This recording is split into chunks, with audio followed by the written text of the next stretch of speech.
Durgapur gangrape case को लेकर दिए बयान पर पश्चिम बंगाल की सीएम ममता बनर्जी ने सफाई दी है। ममता ने कहा, मीडिया ने मेरे शब्दों को तोड़ मड़ोड़ कर पेश किया। दरअसल ममता ने रविवार को दुर्गापुर में मेडिकल छात्रा से गैंगरेप की घटना पर दुख जताते हुए कहा था कि छात्राओं को रात में बाहर नहीं घूमना चाहिए।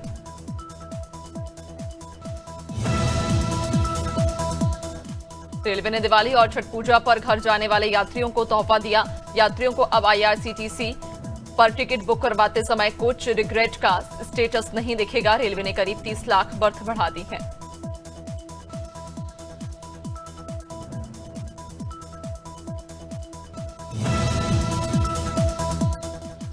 देश में 1,04,125 स्कूल ऐसे हैं जहां सिर्फ एक ही शिक्षक हैं और इन स्कूलों में 33,76,769 बच्चे पढ़ रहे हैं, यानी हर स्कूल में औसत 34 छात्र छात्राएं हैं, जबकि शिक्षक अधिकार नियम के तहत प्राथमिक स्तर पर 30 तो उच्च प्राथमिक स्तर पर 35 बच्चे। बिहार विधानसभा चुनाव को लेकर एनडीए ने रविवार को सीट शेयरिंग की घोषणा कर दी है। बीजेपी 101 सीटों पर चुनाव लड़ेगी, वहीं जदयू 101 सीटों पर लड़ने जा रही है, जबकि चिराग पासवान की पार्टी एलजेपी 29 सीटों पर अपने प्रत्याशी उतारेगी। जीतन राम मांझी की हिंदुस्तान आवाम मोर्चा को 6 और उपेंद्र कुशवाहा को। थाना मोहनगंज पुलिस ने ग्राम शंकरगंज में छापेमारी कर अवैध रूप से पटाखा निर्माण और भंडारण करते 5 आरोपियों निजामुद्दीन, असगर अली, सद्दाम, इरफान और राजा को पकड़ा। मौके से 1,500 सुतली बम, 3,000 अनार पटाखे, गंधक, कोयला और अन्य सामग्री बरामद हुई। गाडरवारा के रुद्र कॉलेज मैदान पर 69वीं राज्य स्तरीय शालेय वॉलीबॉल प्रतियोगिता का शुभारंभ हुआ। 17 अक्टूबर तक चलने वाले इस आयोजन में प्रदेश के 10 संभागों की बालक बालिका टीमें भाग ले रही। मंत्री उदय प्रताप सिंह के प्रयासों से हो रखे आयोजनों की तैयारियां पूरी हुई। नवंबर में गाडरवारा में राष्ट्रीय वॉलीबॉल प्रतियोगिता भी होगी। त्योहारों से पहले कोतवाली देहात पुलिस ने अभियान चलाकर दिलदार हुसैन, रिजवान और इकरार अहमद को भारी मात्रा में अवैध आतिशबाजी के साथ पकड़ा। आरोपियों के पास से विस्फोटक सामग्री बरामद हुई। पुलिस ने विस्फोटक अधिनियम में मुकदमा दर्ज किया। उप निरीक्षक डोली शर्मा के नेतृत्व में कार्रवाई हुई। पुलिस ने लोगों से अवैध पटाखों से दूरी बनाने की अपील की। स्वामी आनंद स्वरूप द्वारा मध्य प्रदेश के मुख्यमंत्री और पिछड़ा, अनुसूचित जाति और आदिवासी समाज पर अभद्र और जातिगत टिप्पणी करने पर यादव समाज में आक्रोश फैल गया। अखिल भारतीय भारतवर्षीय यादव महासभा ने ओमती थाने पहुंचकर FIR दर्ज करने की मांग की। संगठन के अध्यक्ष जगदीश यादव के नेतृत्व में पदाधिकारियों ने सख्त कार्रवाई की मांग की। अखिल भारतीय विद्यार्थी परिषद छत्तीसगढ़ की 2 दिवसीय प्रदेश कार्यकारिणी बैठक का शुभारंभ कटघोरा के अग्रसेन भवन में हुआ। प्रदेश भर से 110 कार्यकर्ता शामिल हुए। बैठक में संगठन के आगामी कार्य, छात्र समस्याओं और शिक्षा सुधार पर चर्चा हुई। उद्घाटन डॉक्टर अमित बघेल, महेश साकेत, यज्ञदत्त वर्मा और चटस सुखाड़िया ने किया। वक्ताओं ने संगठन विस्तार और सकारात्मक छात्र वातावरण पर जोर दिया। शिवपुरी में आजादी के बाद पहली बार नगरपालिका अध्यक्ष गायत्री शर्मा के खिलाफ लोगों ने विरोध प्रदर्शन किया। नाराज पार्षदों और नागरिकों ने उन्हें भ्रष्टाचार और बेटियों के अपमान का दोषी बताते हुए पुतला दहन किया। प्रदर्शनकारियों ने अध्यक्षा के विवादित बयान पर कड़ी नाराजगी जताई और कार्रवाई की मांग की।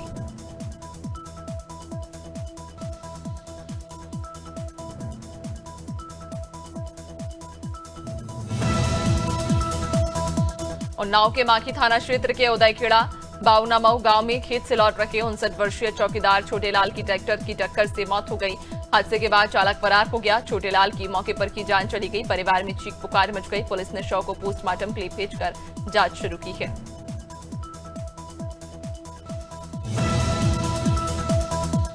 वाराणसी पहुंचे सपा महासचिव और पूर्व मंत्री शिवपाल यादव के समर्थक सर्किट हाउस में उत्साह में बेकाबू हो गए।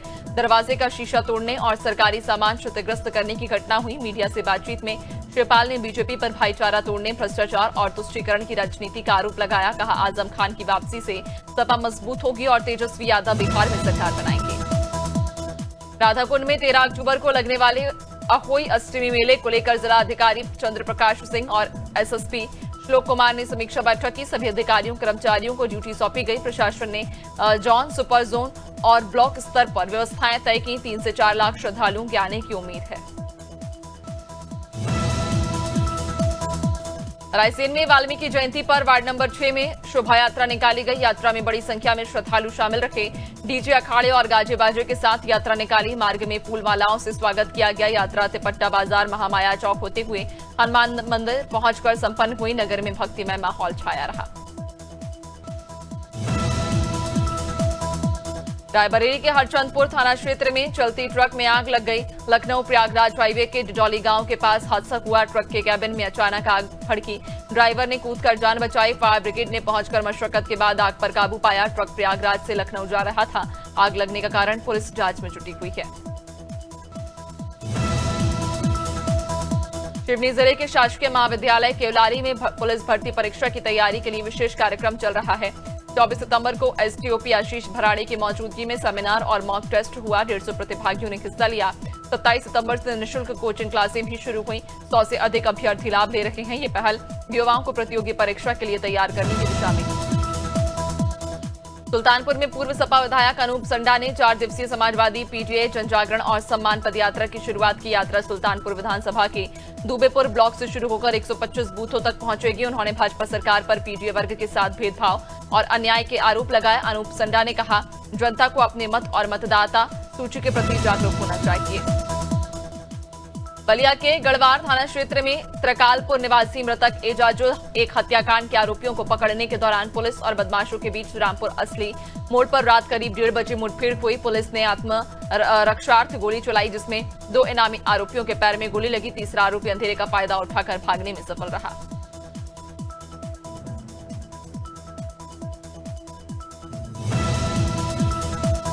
छतरपुर के नौगांव थाना क्षेत्र के न्यू कॉलोनी निवासी गौरव सिंह राठौर पिता महेंद्र सिंह राठौर, जो 8 अक्टूबर को करवा चौथ पर 15 दिन की छुट्टी लेकर घर आए थे, ग्राम धौर्रा में करंट लगने से सुबह 8 बजे मौत हो गई। गौरव सिंह राठौर 8 BN CRPF जी कंपनी इम्फाल मणिपुर में तैनात थे। शव को पोस्टमार्टम के लिए नौगांव उप स्वास्थ्य केंद्र भेजा गया और बटालियन को सूचना दे दी गई।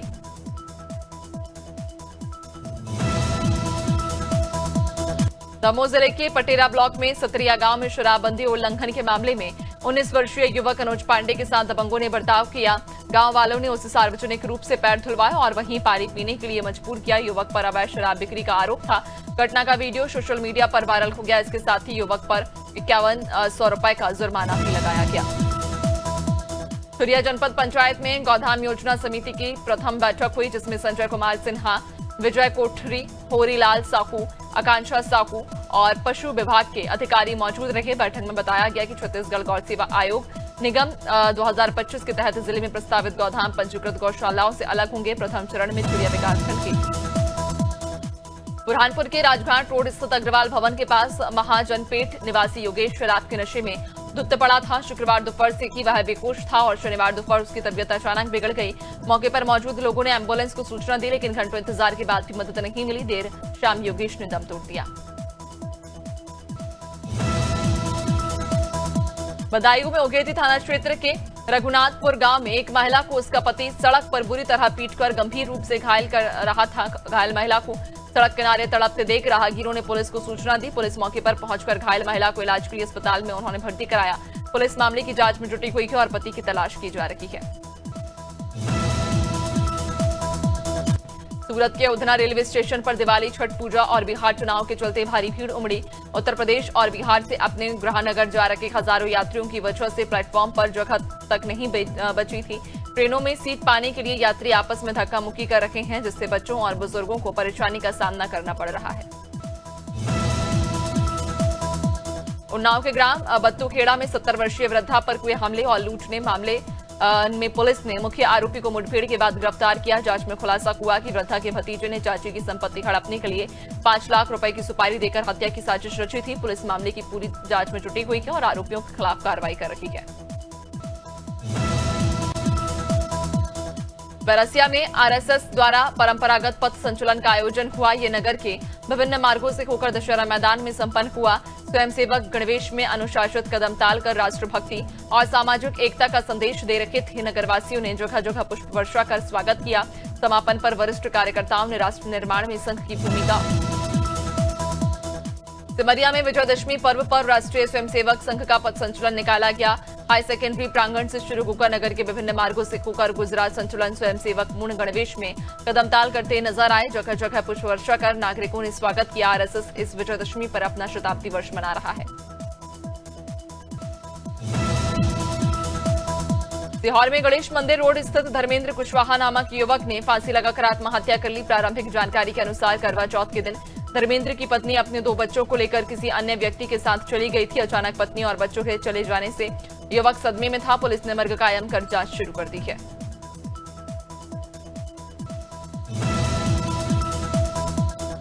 सिद्धार्थनगर के वासी स्थित एसके मैरिज हॉल में काशीराम के परिनिर्वाण दिवस के कार्यक्रम में आपत्तिजनक नारे लगने का वीडियो वायरल हो गया। कार्यक्रम में मुख्य अतिथि सपा नेता नवल किशोर शाक्य ने मंच से नारा लगवाया। वीडियो में पिछड़ा, दलित और अल्पसंख्यक गठजोड़ का हवाला देते हुए श्री राम को लेकर विवादित टिप्पणी की गई।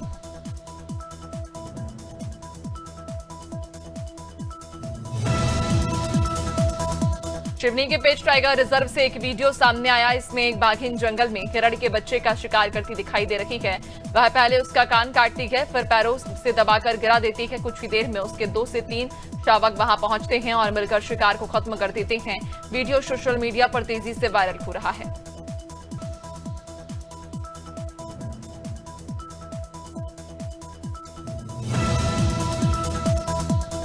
उत्तर प्रदेश के प्रतापगढ़ जिले के गौरा पावर हाउस अंतर्गत ग्राम महमदपुर पाली के आशापुर सरोज बस्ती में आजादी के 77 वर्ष बीत जाने के बावजूद बिजली नहीं पहुंची।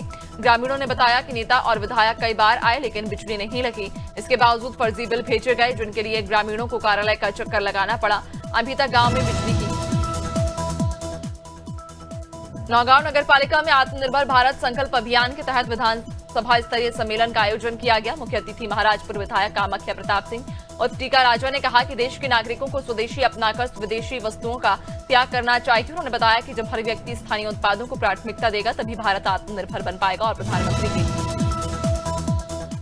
सतपुड़ा टाइगर रिजर्व के मड़ईकोट क्षेत्र में शनिवार से जंगल सफारी का शुभारंभ किया गया। इसे 2 बेटियों ने सतपुड़ा साथी के रूप में रिबन काटकर शुरू किया। पहले सतपुड़ा साथी की जिप्सी रवाना हुई जिसके पीछे पर्यटकों की जिप्सियां चली। सैलानी टाइगर, भालू, चीतल, बारासिंघा और अन्य जीव जंतुओं का दीदार करेंगे। एसडीओ अंकित नर्मदापुरम पुलिस ने शहर में हुई चेन स्नैचिंग के मामलों में बड़ी सफलता हासिल की है। कोतवाली और देहात थाना क्षेत्र में हुई 2 अलग-अलग घटनाओं के आरोपी को पुलिस ने भोपाल से गिरफ्तार किया। पुलिस ने मिसरौद और मंडीदीप के बीच घेराबंदी कर आरोपी को पकड़ा। एसडीओपी जितेंद्र पाठक ने बताया पूछताछ जारी की और अन्य वारदातों के खुलासे की उम्मीद। ये कार्रवाई शहर में बढ़ती चोरी और चेन स्नैचिंग पर। बीते हफ्ते बाजार में आई तेजी के बाद अगर इस हफ्ते निफ्टी को अपने ऑल टाइम के करीब पहुंचना है तो उसे 4 अहम लेवल्स पार करने होंगे। 25,322, 25,434, 25,566 और 25,710। वहीं वेल्थ व्यू एनालिटिक्स के डायरेक्टर हर्ष शाह के मिडवेस्ट लिमिटेड का 451 करोड़ का इनिशियल पब्लिक ऑफर यानी आईपीओ पब्लिक सब्सक्रिप्शन के लिए 15 अक्टूबर से ओपन हो रहा है। यह आईपीओ 17 अक्टूबर को क्लोज होगा और इसकी लिस्टिंग 24 अक्टूबर को होगी। मिडवेस्ट इस पब्लिक इश्यू के जरिए 42.34 लाख से ज्यादा शेयर से बेचकर 451 करोड़ रुपए जुटाना चाहती है। देश का व्यापार घाटा सितंबर में करीब 13,000 करोड़ रुपए बढ़ सकता है। यूनियन बैंक ऑफ इंडिया की नई रिपोर्ट के अनुसार सितंबर 2025 में भारत का व्यापार घाटा $28 बिलियन तक पहुंचने का अनुमान है। यह आंकड़ा अगस्त के $26.5 बिलियन से $1.5 बिलियन ज्यादा है। प्रवर्तन निदेशालय ने रिलायंस पावर लिमिटेड के एग्जीक्यूटिव डायरेक्टर और chief financial officer Ashok Kumar Pal को गिरफ्तार कर लिया।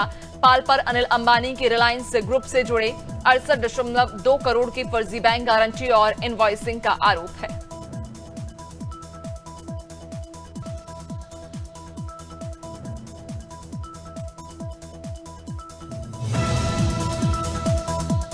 अमेरिका और चीन के बीच ट्रेड वॉर से भारतीय एक्सपोर्टर्स को फायदा हो सकता है। दरअसल अमेरिकी राष्ट्रपति डोनाल्ड ट्रंप ने एक दिन पहले चीन पर 100% टैरिफ लगाने का ऐलान किया। एक्सपर्ट्स का कहना कि इससे भारतीय एक्सपोर्टर्स को अमेरिकी बाजार में अपनी हिस्सेदारी बढ़ाने का मौका मिलेगा।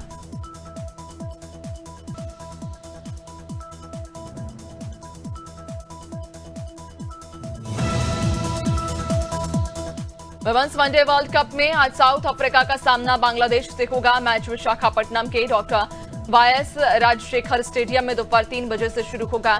साउथ अफ्रीका की टीम पिछले 2 मैच लगातार जीती और अब बांग्लादेश के खिलाफ जीत की हैट्रिक लगाने की कोशिश करेगी। अपने पहले मैच में इंग्लैंड से 10 विकेट से हार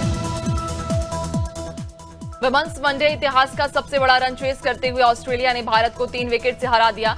ये इस वर्ल्ड कप भारत की लगातार दूसरी हार। वाईजैंग में पहले बल्लेबाजी करते हुए इंडियन वुमेन्स ने वर्ल्ड कप में अपना सबसे बड़ा टोटल बनाया। टीम ने 50 ओवर में 330 रन बनाए। रविवार को रिकॉर्ड्स में स्मृति मंधाना का नाम रहा। अभिनेत्री और नेता स्मृति ईरानी ने टीवी सीरियल क्योंकि सास भी कभी बहू थी 2 की शूटिंग Z+ सिक्योरिटी के बीच किए जाने की खबरों पर प्रतिक्रिया दी। उन्होंने कहा, ये खबरें पढ़कर मुझे वाकई हैरानी हुई और बहुत हंसी आई। दरअसल सीरियल के पहले एपिसोड के प्रसारण से पूर्व इंडिया फोरम्स ने दावा किया था कि सेट पर स्मृति ईरानी को Z+ सिक्योरिटी दी गई। फैंस ने कांतारा चैप्टर 1 में एक बड़ी गलती पकड़ ली। करीब 1000 साल पुरानी कहानी पर आधारित इस फिल्म के ब्रह्म कलश गाने में प्लास्टिक की बोतल दिखाई गई। इस गलती के बाद कई सोशल मीडिया यूजर्स को गेम ऑफ थ्रोन्स की वह गलती याद आ गई जिसमें एक स्टारबक कप नजर आया था।